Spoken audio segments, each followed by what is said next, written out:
To Kill a Mockingbird, video 8, if I'm not wrong.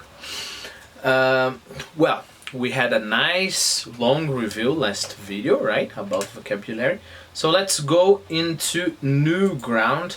I'm just going to open our Quizlet list here to help us. And remember, you should do the same when you are reading the book, the passages, and you are in doubt about certain parts. Okay, so let's go. People moved slowly then.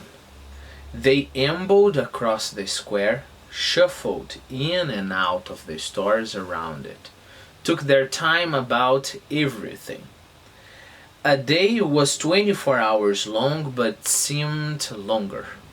There was no hurry, for there was nowhere to go, nothing to buy and no money to buy it with, nothing to see outside the boundaries of Maycomb County.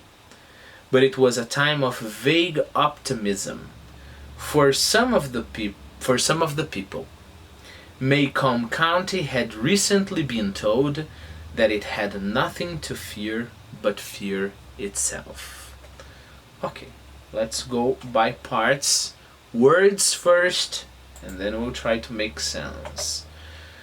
Amble, okay? Amble is to walk casually. Another way to say that is stroll. On your Quizlet list, I put a nice picture of two elderly people, you know, just ambling, you know. I think it's a park there. So that's amble. Then we have shuffle. Remember, there is another meaning for shuffle I would like you to keep in mind, unrelated to this one. That is when you are playing cards, you get the cards and then you shuffle the cards, all right? So they won't be in order anymore.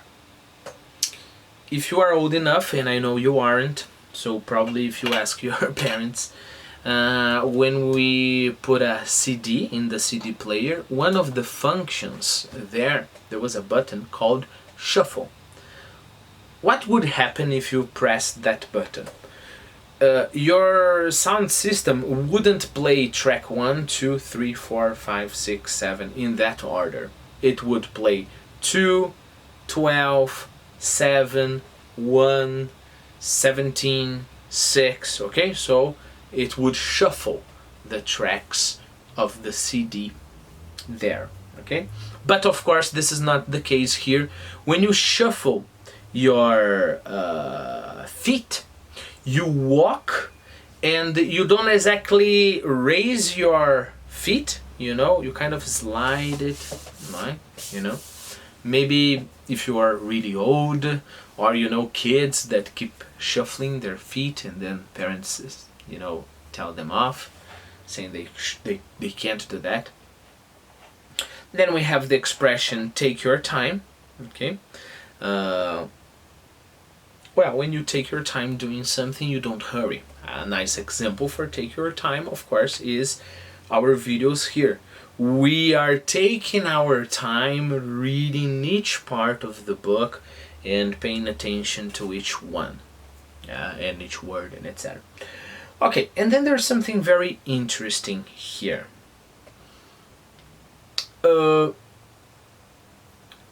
They had recently been told that it had nothing to fear but fear itself.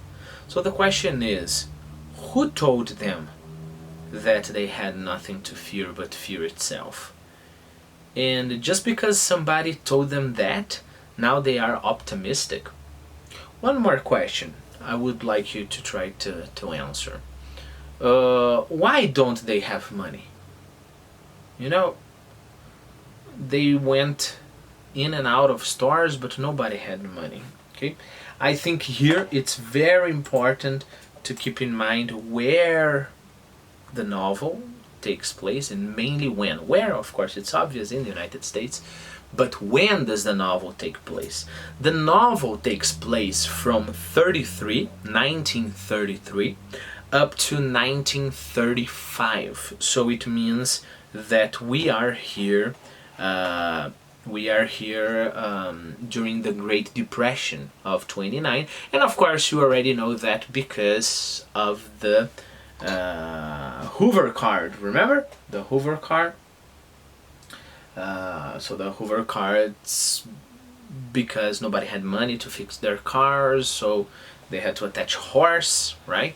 To hitch horse to the carts. Okay.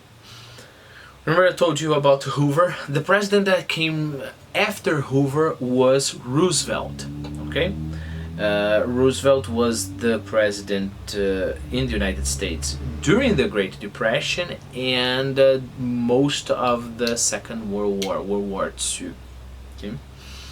And I don't know if I have... Yes, I have here a very important piece of information. Take a look. We have nothing to fear but fear itself is a sentence Roosevelt said in his speech of inauguration, okay, so his address we call, you know, so his address in 1933, okay, when he took power, he made that speech, and then he said, we have nothing to fear but fear itself. Of course, telling people, look, we're going to get over this, we're going to, you know, go through this depression, this big crisis, right? And of course, later on, he tried and implemented a lot of plans, you know, to fight the Great Depression. Okay, so now things change a little bit because we have this piece of historical context, right?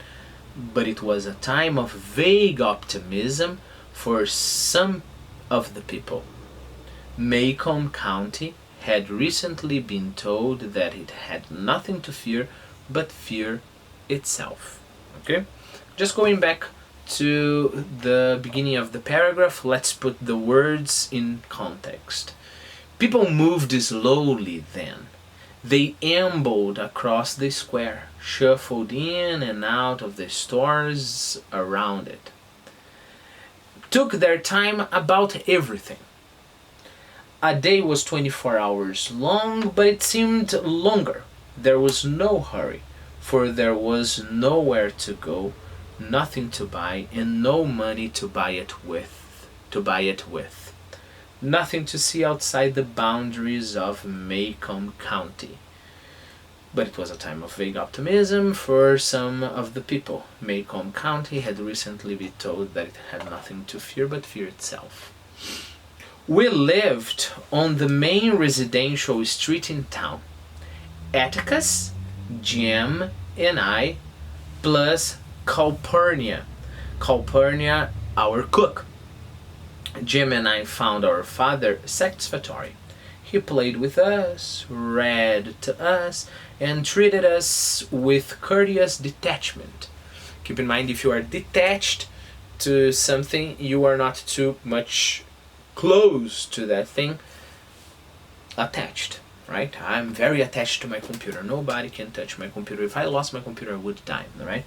So you have this sense that even though the father played with them, you know, with the Jem and with our narrator, a girl, you know, our narrator is a girl, even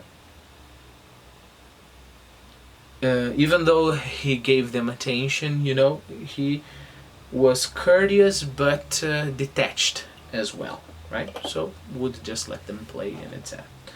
Calpurnia was something else again. Be careful here, because again is not okay. When was Calpurnia something else for the first time, right? That's not the point. Again, here is on the other hand. On the other hand, Calpurnia was something else, something completely different, right? I put a piece of a sentence. Let's imagine I'm telling you, oh, this thing may happen, and again, it might not. You know, on the other hand, it might not. She was all angles and bones. Her whole body was just angles and bones. She was nearsighted. Remember, when you are nearsighted, you have a problem seeing far. Be careful with that. It's kind of the opposite, right? If I am far-sighted, I have problems seeing near. If I am nearsighted, I have a problem seeing far. So she was nearsighted, so she squinted. This is a squint, okay? So if I am nearsighted and I'm trying to read a billboard or something, or a sign, I will always squint, okay? She was nearsighted, she squinted. Her hand was wide as a bed slat and twice as hard.